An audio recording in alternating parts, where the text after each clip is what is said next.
Bismillahirrahmanirrahim. Assalamualaikum warahmatullahi wabarakatuh. Alhamdulillahi rabbil alamin.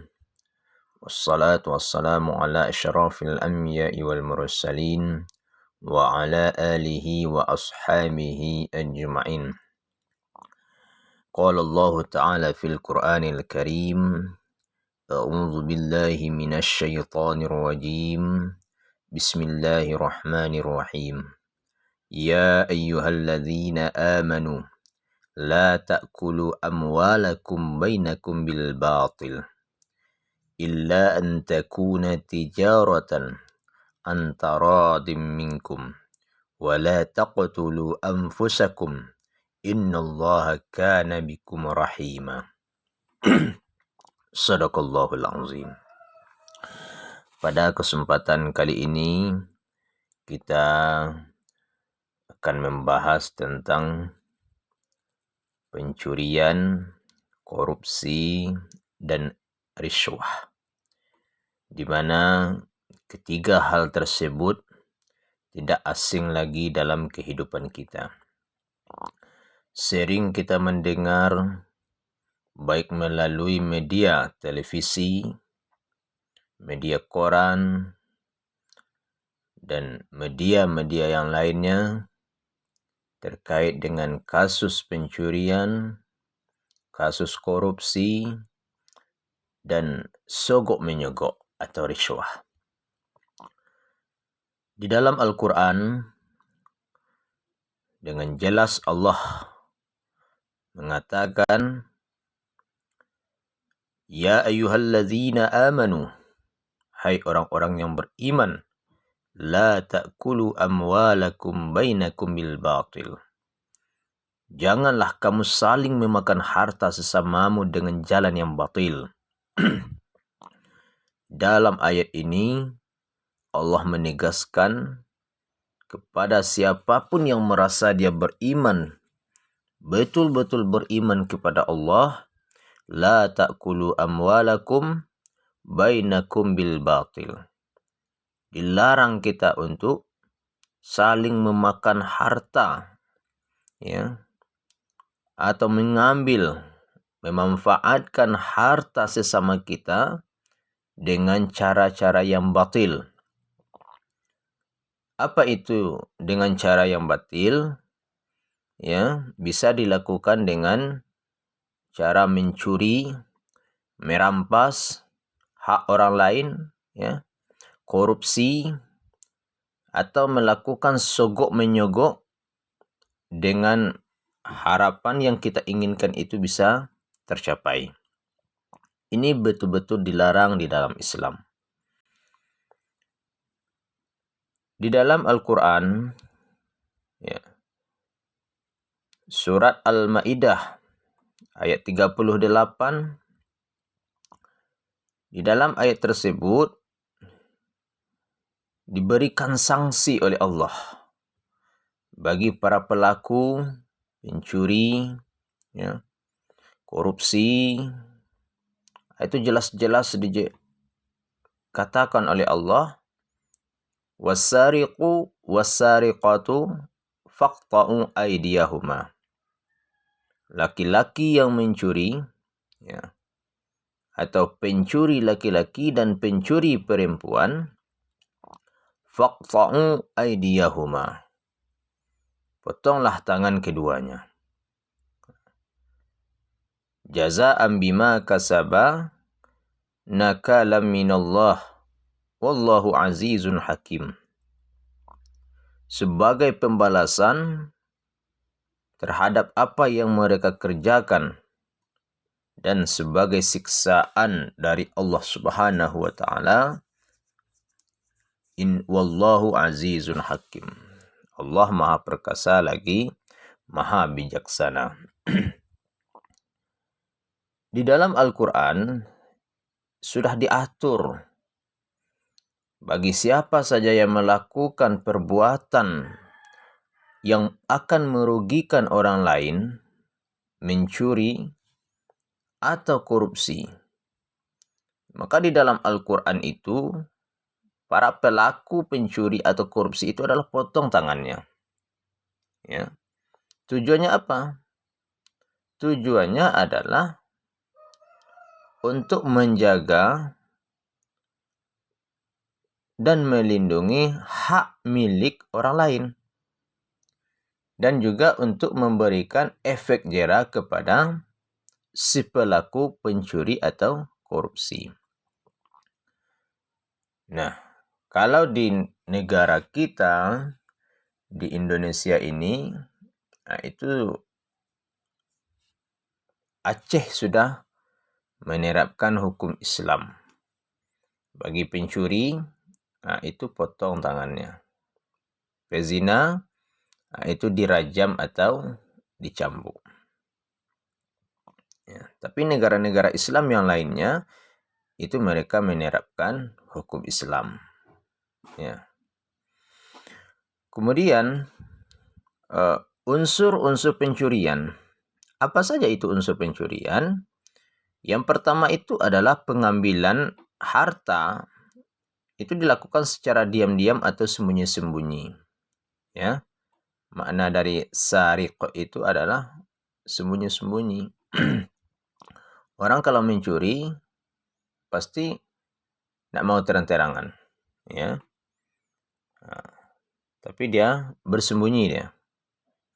Misalkan ketika dia mau untuk mencuri sesuatu, katakanlah diincarnya sebuah rumah yang mewah, ya. Dia akan melakukan suatu perbuatan yang disebut dengan mencuri. Itu dilakukan secara diam-diam. Ya, malahan bagi si pencuri, si pelaku itu yang paling susah sekali baginya itu adalah menggambar cara untuk melakukan perbuatan tersebut. Ya. Nah, itu susah pula kerjanya.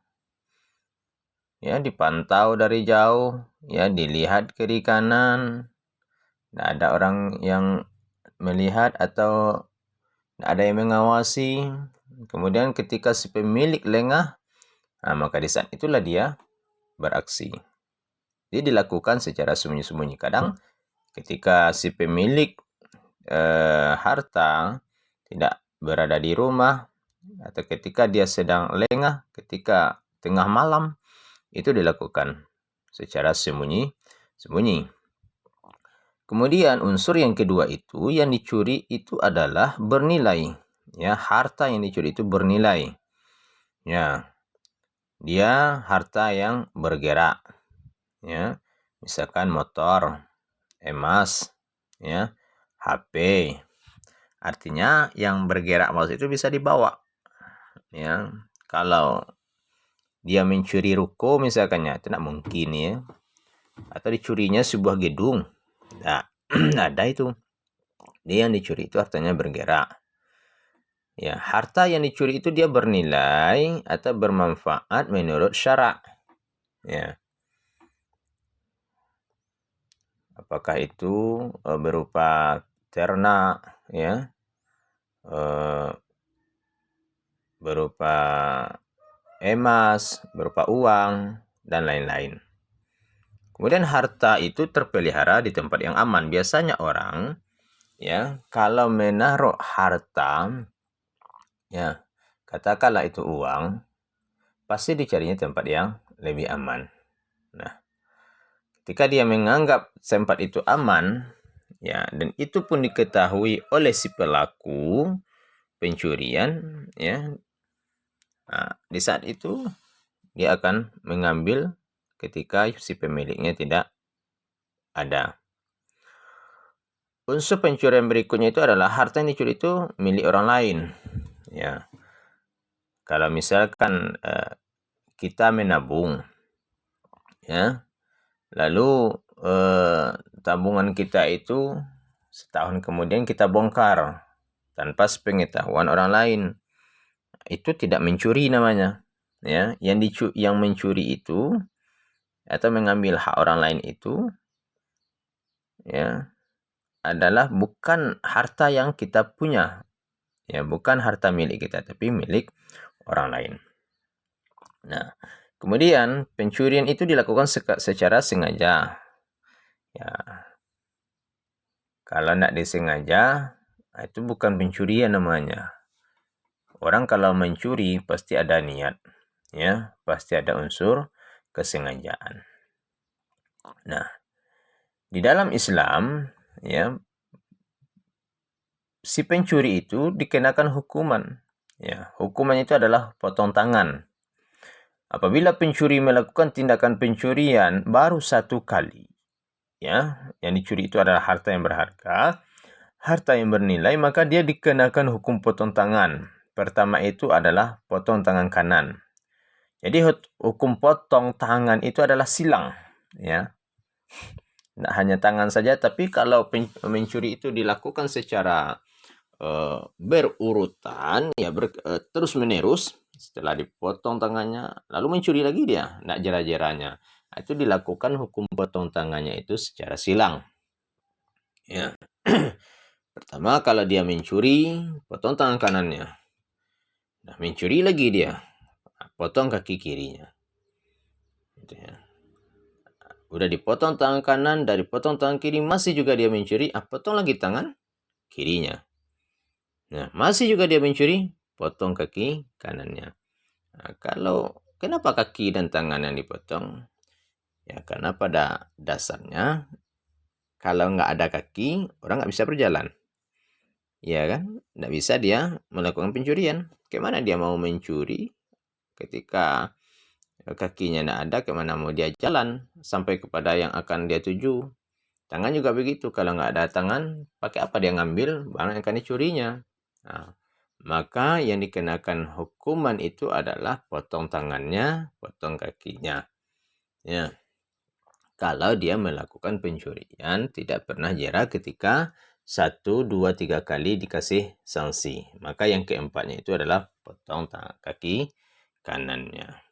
Nah, hukuman potong tangan ini itu menunjukkan bahwasanya Al-Quran itu sangat menghargai hak milik atau harta seseorang. Itulah sebabnya Al-Quran menentukan hukuman yang sangat berat sekali kepada orang-orang yang mengganggu hak milik orang lain. Ya. Sebenarnya Islam itu sudah mengatur kehidupan manusia itu dengan sangat baik sekali. Ya. Kemudian yang kedua ada namanya korupsi. Ya.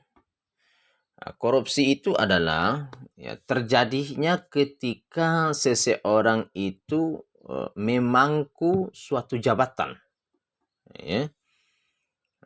Jadi korupsi itu adalah penyalahgunaan kekuasaan publik ya, untuk kepentingan pribadinya, ya, yang merugikan publik dengan cara-cara yang bertentangan dengan hukum yang berlaku. Ya. Kadang kan ya banyak itu kita temukan, banyak kita dengar, ya. Menjelang dia dapat jabatannya, ini luar biasa, ya, luar biasa hebat dia, seolah-olah tidak akan terjadi sesuatu yang akan merugikan dirinya dan merugikan orang lain atau orang banyak.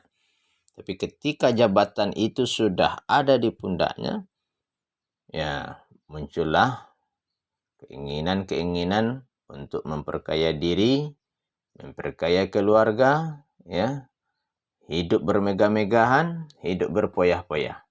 Akhirnya dengan kekuasaan, ya, tidak segan-segan untuk menyalahgunakannya. Nah, korupsi ini dia lebih identik dengan seseorang yang memiliki jabatan. Ya, apapun jabatannya. Kan banyak kita dengar ya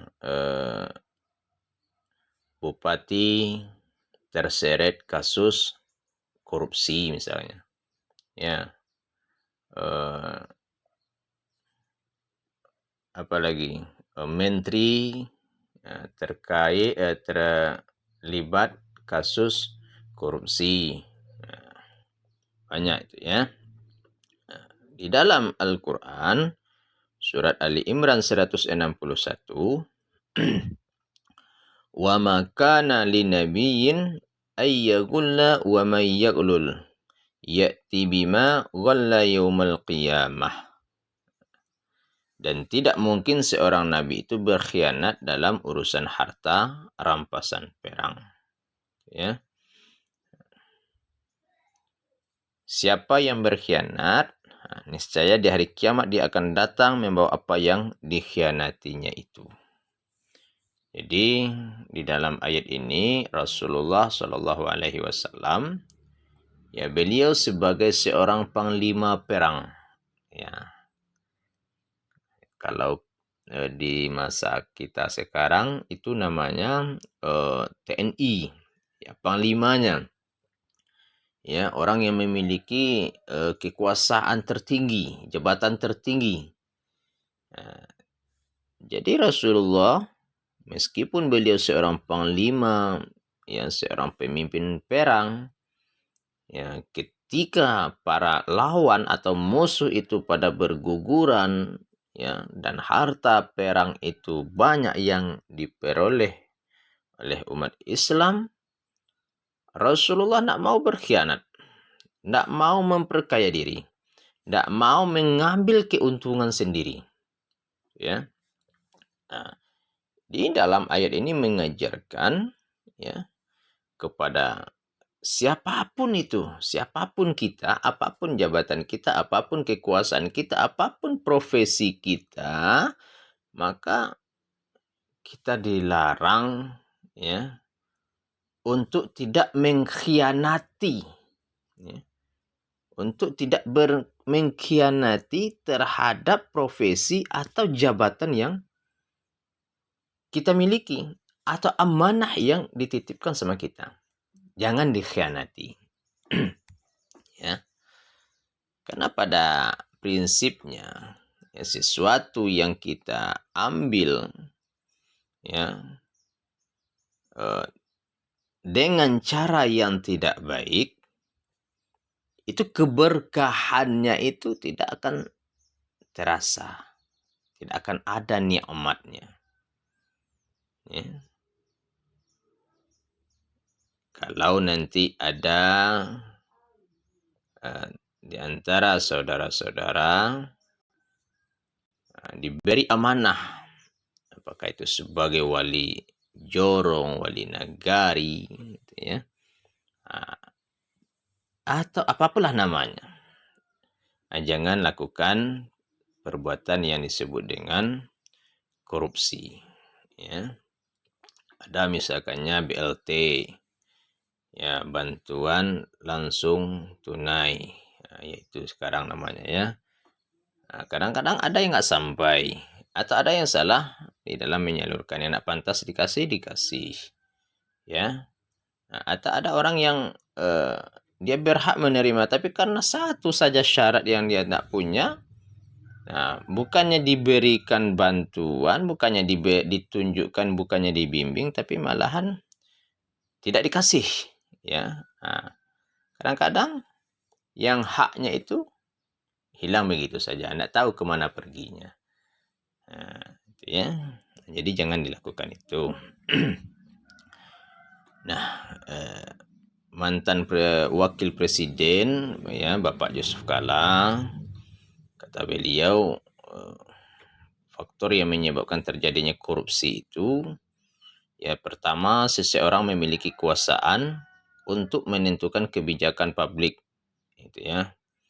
Jadi faktor yang menyebabkan terjadinya korupsi itu adalah ya seorang yang memiliki kekuasaan, ya dialah yang akan menentukan nanti kebijakan. Kemudian adanya economic rent, ya yaitu manfaat ekonomi, ya manfaat ekonomi yang ada sebagai akibat kebijakan publik. Nah, kemudian sistem yang ada membuka peluang terjadinya pelanggaran oleh para pejabat yang bersangkutan. Ini salah satu dari faktor yang menyebabkan terjadinya korupsi. Ya. Kadang-kadang dia tidak untuk dirinya, ya, bukan untuk dirinya diambilnya harta itu, tapi dia gunakan untuk yang lain. Misalkan ketika sudah diperuntukkan untuk si A, ternyata dialihkan ke si B, ya, yang seharusnya si A terima tapi si B. Nah, itu juga termasuk sesuatu yang merugikan atau korupsi. Ya, salah satu faktor itu yang menyebabkan terjadinya korupsi.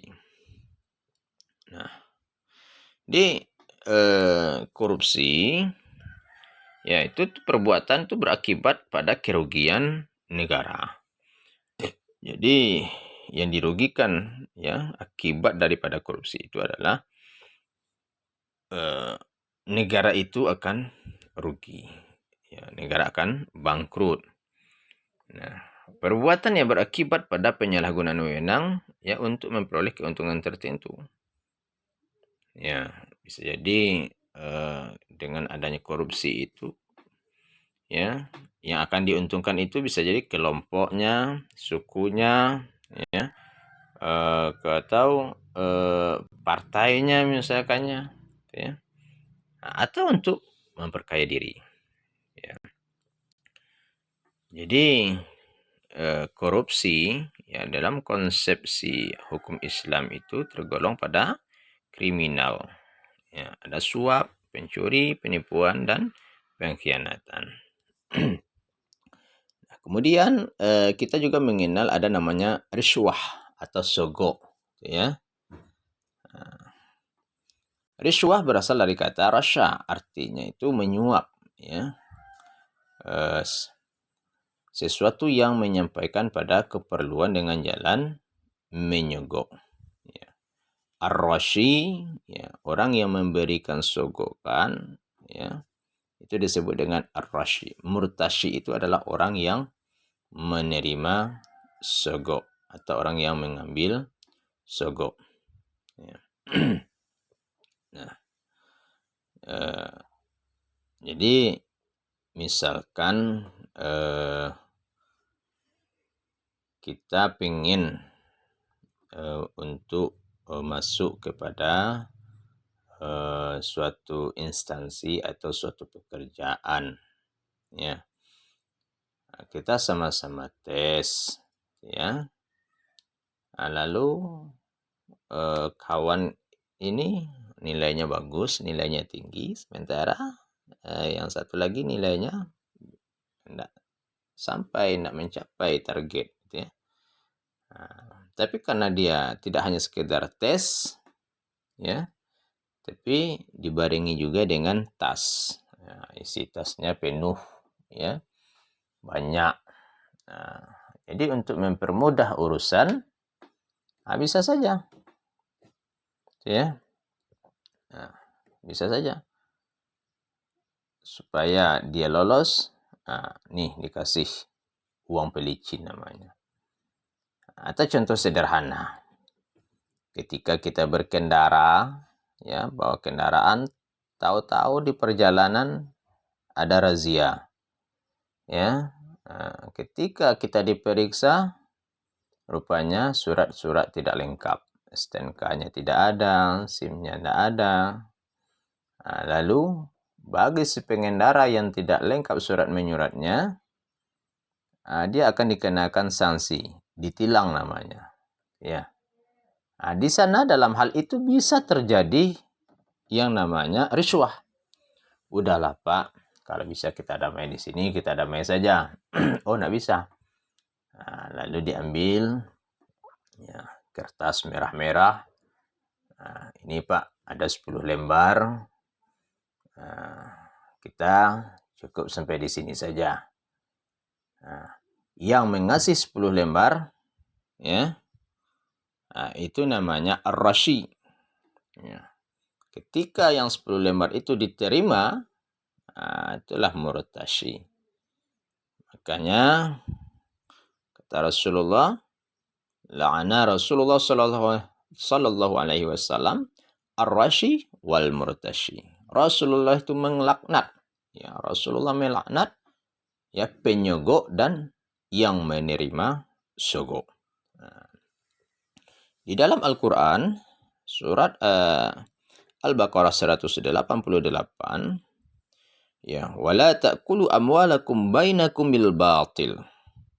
Dan janganlah sebagian kamu memakan harta sebagian yang lain di antara kamu dengan jalan yang batil. Ya, wa tudlu biha ilal hukami litakulu fariqan min amwalin nas bil ismi wa antum ta'lamun. Ya. Dan janganlah kamu membawa urusan harta itu kepada hakim supaya kamu dapat memakan harta ya dengan jalan berbuat dosa padahal kamu mengetahuinya. Nah, di dalam ayat ini ya menjelaskan tentang ini persoalan ketika kita berhadapan dengan hukum ya. Ketika berhadapan dengan hukum, tidak sedikit orang yang menyogok hakim ketika seseorang bersalah, bisa dia dikatakan tidak bersalah oleh hakim ketika hakim itu telah disogok. Ya, jadi kalau dengan masalah uang, ya semuanya bisa jadi halal. Ya, semuanya bisa jadi betul, semuanya bisa jadi benar. Jadi uang mengatur segala-galanya. Maka dari itu berhati-hatilah kita. Ya, biarlah di dunia ini kita rugi daripada kelak di akhirat kita sengsara. Ya. Dan ketika nanti ada yang menjabat sebagai hakim, maka berhati-hatilah.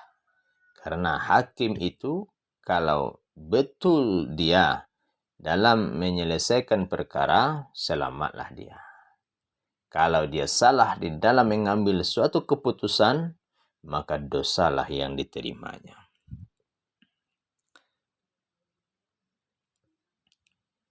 Nah, di sini kita akan lihat apa perbedaan ya atiyah dengan riswah. Ya, pemberian dengan suap. Ya, pemberian itu ada berupa hadiah, ada berupa hibah, ada berupa sedekah. Yang pertama hadiah. Ya, hadiah itu adalah pemberian kepada seseorang dengan tulus sebagai penghargaan dan rasa kasih sayang. Ya, misalkan ketika kita mengajar, ya, lalu di antara anak-anak yang kita ajar, santri, murid, ya ada yang berprestasi. Ya, lalu kita beri dia hadiah, ya, sebagai motivasi untuknya supaya lebih giat lagi dia belajar.